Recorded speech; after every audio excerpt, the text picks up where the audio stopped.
아멘. 할렐루야. 오늘도 하나님의 은혜가 우리 모두에게 가득하시기를 주님의 이름으로 축복합니다. 오늘은 이제 지혜로운 자의 물질에 관한 이야기가 되겠습니다.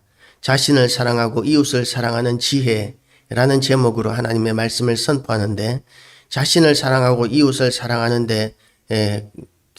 지혜를 사용하는 데 있어서 물질은 참으로 유익하게 사용할 수 있습니다.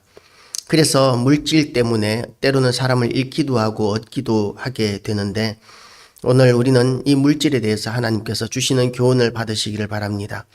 1절 말씀은 이렇게 시작합니다. 가난하여도 성실하게 행하는 자는 입술이 패역하고 미련한 자보다 나으니라. 우리는 물질 만능주의 시대를 살고 있지만, 그러나 우리는 돈 때문에 우리가 성실하게 행하지 못하면 안 됩니다. 거짓을 행하면 안 됩니다. 그래서 가난하여도 성실하게 행하는 자는 입술이 패역하고 미련한 자보다 낫다. 돈이 많으면 좋은 점이 많아요. 편리한 점이 많습니다. 하고 싶은 걸 다 할 수 있고, 그리고 사람들에게 인심도 쓸 수 있습니다. 그래서 사람들을 얻는데도 굉장히 유리합니다. 그리고 어떤 사람은 그렇게 이야기합니다.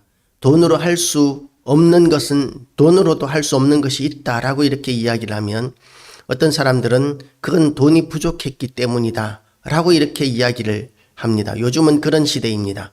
돈으로 할 수 없는 것이 없다고 여겨지는 시대입니다. 더 많은 돈, 만약에 할 수 없는 일이 있다면, 있다면 더 많은 돈을 들이면 할 수 있다 라고 생각하는 시대입니다. 그래서 돈이 그야말로 만능인, 돈이 신인 그런 시대가 되어버렸습니다. 그런데도 불구하고 우리는 비록 가난하게 살지라도 성실하게 행하는 삶을 사는 것이 돈보다도 우선입니다. 왜냐하면 우리가 많은 돈은 가지지 못할지라도 성실하면 최소한 가난하게 하나님께서 버려두지는 않으시기 때문입니다.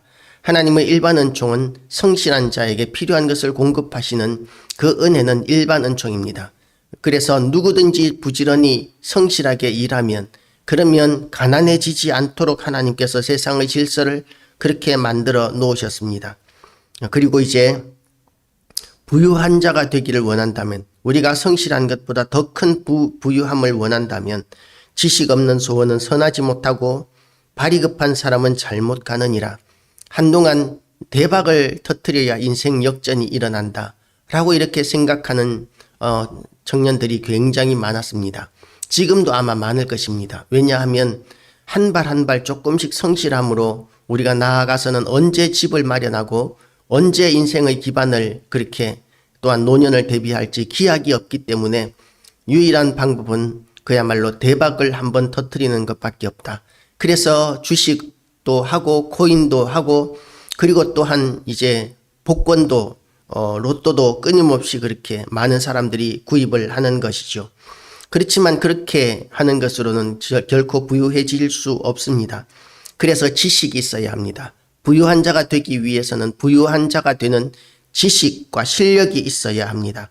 그런 지식과 실력 없이 부유해지고자 하는 그런 소원을 품는다면, 그러면 다른 사람의 것을 강탈하는 악한 길 말고는 부유해질 수 없습니다.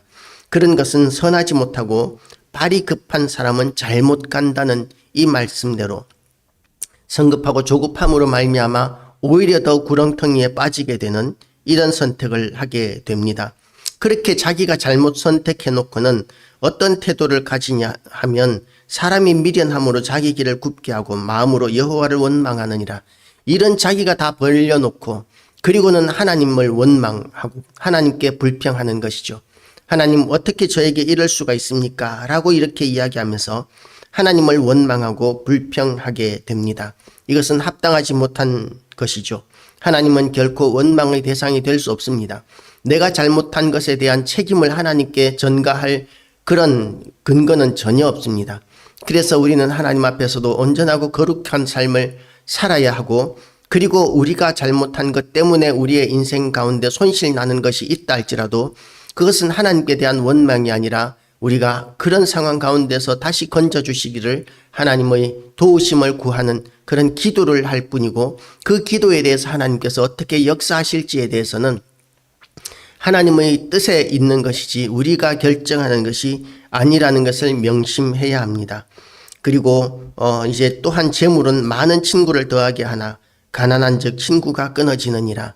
가난해지게 되면 이제 이웃들이 부담을 느끼게 됩니다.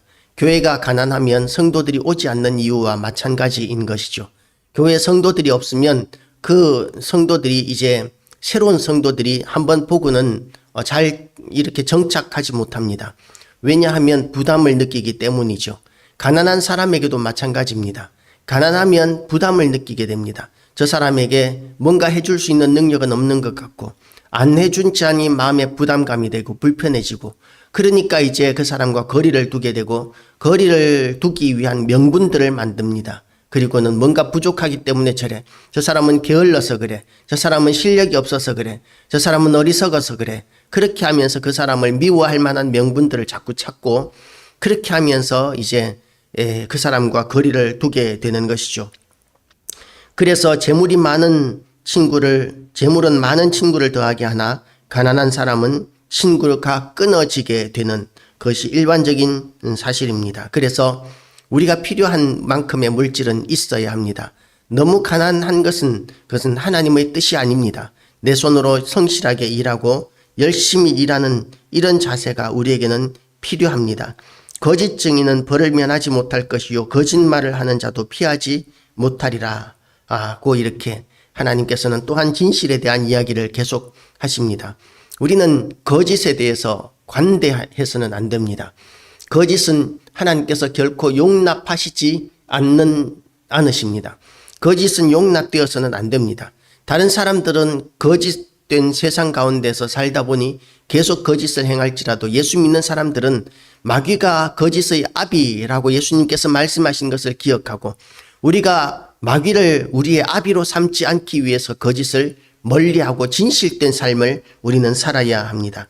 그리고 또한 가난한 자들에게 대해서 가진 것들에 대하여 가진 것이 하나님께서 많이 주셨는데도 불구하고 나만을 위해서 사용해서는 안 됩니다. 이웃을 위해서, 가난한 자들을 위해서, 필요한 자들을 위하여 때로는 나누어 주고 베풀 줄 아는 그런 마음을 가진 자, 그런 자들에게 하나님께서 은혜를 베풀어 주십니다. 너그러운 사람에게는 은혜를 구하는 자가 많고 선물 주기를 좋아하는 자에게는 사람마다 친구가 되느니라. 사람마다 친구가 되느니라. 이렇게 우리가 선물 주기를 좋아하는 그런 하나님의 사람들 되시기를 바랍니다. 베풀기를 좋아하는 사람들이 되시기를 바랍니다. 그러면 친구를 얻을 수 있게 됩니다. 물론 너무 가난한 사람이라면 베풀 것이 없을 수도 있겠죠. 언젠가 개척교회 이렇게 목사님들을 모시고 세미나 하는 것에 참석한 적이 있는데, 강의를 맡은 어떤 목사님이 자기 친구, 개척교회 하는 자기 친구 목사의 이야기하는 것을 들은 적이 있습니다.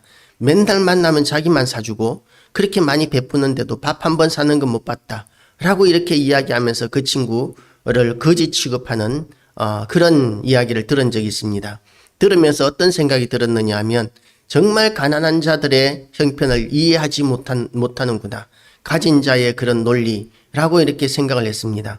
그리고 돈이 없어서 그렇다라고 이렇게 이야기하지만 돈이 없으면 카드 쓰면 되는 거 아니냐라고 이렇게 이야기를 하더라고요. 보통 개척교회 많은 목사님들이 카드가 없습니다. 신용불량자가 되었기 때문에 그렇습니다.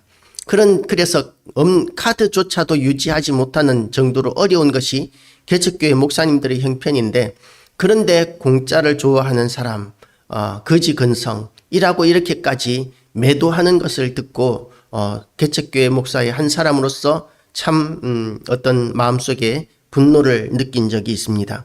다른 사람들에게, 정말 어려운 사람들에게 배려할 수 있고 나누어 줄 수 있는 것은 하나님께서 공급하셨기 때문입니다. 그 사람이 정말 형편이 안 되는지에 대해서 우리가 판단할 수 없습니다. 그리고 우리가 그렇게 연약한 가운데 있는 성도들을, 그런 사람들을 우리가 그렇게 비난할 수 없습니다. 하나님께서 들으십니다. 자칫 잘못된 비판과 판단은 하나님께서 진노하시는 판단인 것이죠. 거짓 증인은 벌을 면하지 못할 것이요 거짓말을 하는 자도 피하지 못하리라. 하나님께서 이와 같이 갚아 주실 것이기 때문에 우리는 두려워하는 마음으로 너그러운 사람이 되시기를 바랍니다. 대가를 바라는 자가 아니라 선물 주기를 좋아하고 베푸는 자로 하나님 앞에 그렇게 인정받으시기를 원합니다. 가난한 자는 외롭습니다. 가난한 자는 그의 형제들에게도 미움을 받거든 하물며 친구야 그를 멀리하지 아니하겠느냐. 따라가며 말하려 할지라도 그들이 없어졌으리라. 이것이 가난한 자들의 사정이고 형편입니다. 그래서 우리는 다 부유해지게 되시기를 축복합니다. 다 넉넉해지게 되시기를 축복합니다. 그러나 가난해지게 된 사람들, 우리 옆에 하나님께서 가난한 자들을 붙여주셨다면 그러면 그들을 우리는 미워해서는 안 됩니다. 미워하는 사람들은 가난한 자라고 미워하는 것은 잘못된 태도입니다. 가난한 자들은 우리가 필요를 채워줄 수 있고 도와줄 수 있어야 합니다. 그럴 때 하나님께서 더 많은 것을 채워주십니다. 이것이 하나님의 물질관입니다. 하나님께서 우리에게 가난한 자들을 붙여주시고 병든 자를 붙여주시고 또한 우리의 도움이 필요한 자들을 붙여주시는 이유는 우리가 그들에게 손을 펼쳐서 그들에게 사랑을 실천할 수 있는 그런 기회를 하나님께서 허락하신 것입니다. 그런 기회를 가난한 자들이 스스로 요구할 수는 없지만 그러나 가진 자들이 조금이라도 그 가난한 자보다 나은 사람들이 이것을 가지고 나누어 줄 수 있는 기회로 삼아야 하는 것입니다. 가난한 자들은 또한 자기 스스로 이 가난에서 벗어날 수 있도록 노력하고 애쓰고 몸부림칠 필요는 있습니다. 그러나 가진 자들이 그 가난한 자들이 가난에서 벗어나지 못하는 것을 비난하고 비판해서는 안 된다는 것이죠. 미워해서는 안 됩니다. 우리는 세상 사람들과 같이 가난한 사람이라고 해서 그렇게 거리를 두고 외면해서는 안 됩니다. 가난한 사람들을 우리는 가까이 할 수 있어야 합니다. 그리고 또한 베풀 줄 알아야 합니다. 그런 사람들을 하나님이 기뻐하십니다. 그리고 또한 할 수만 있거든 모두가 다 부유해지게 되시기를 축복합니다. 거짓 증인은 벌을 면하지 못할 것이요 거짓말을 뱉는 자는 망할 것이니라. 거짓말하는 자에 대한 이야기가 계속되고 있습니다. 우리는 마귀에게 속한 자가 아니라 마귀의 자식이 아니라 하나님의 자녀들이기 때문에 우리는 진실된 자가 되어야 합니다. 우리가 이렇게 이제 말과 재물에 대한 이야기들을 하나님께서 계속하고 있는데 가난한 자를 불쌍히 여기는 것 17절 말씀입니다. 가난한 자를 불쌍히 여기는 것은 여호와께 구워드리는 것이니 그의 선행을 그에게 갚아주시리라. 하나님께서 그렇게 하나님의 입장에서는 가난한 자라고 해서 미워하고 멸시하고 멀리하는 것이 아니라 가난한 자들에게 불쌍히 여기고 이렇게 베푸는 것은 여호와께 구워드리는 것이다 라고 이렇게 말씀하시면서 하나님께서 풍성한 것으로 넉넉한 것으로 갚아주실 것이라는 것을 믿으시고 그 하나님께서 갚으시는 것이 혹시 세상에서가 아니라 영원한 하나님 나라에서 갚아주시는 것이라 할지라도 우리는 하나님께서 갚아주실 것에 대한 기대감을 가지고 또한 그 기대감이 없을지라도 하나님께서 사랑하시는 이웃에게 대한 연약하고 가난한 자들에게 대한 하나님 아버지의 마음을 품고 우리가 베풀기를 힘쓰는 그런 물질관을 가지게 되시기를 축복합니다. 그런 자들을 하나님께서 기뻐하시고 하나님께서 더 많은 것으로 채워주실 것이기 때문에 그렇습니다. 기도하시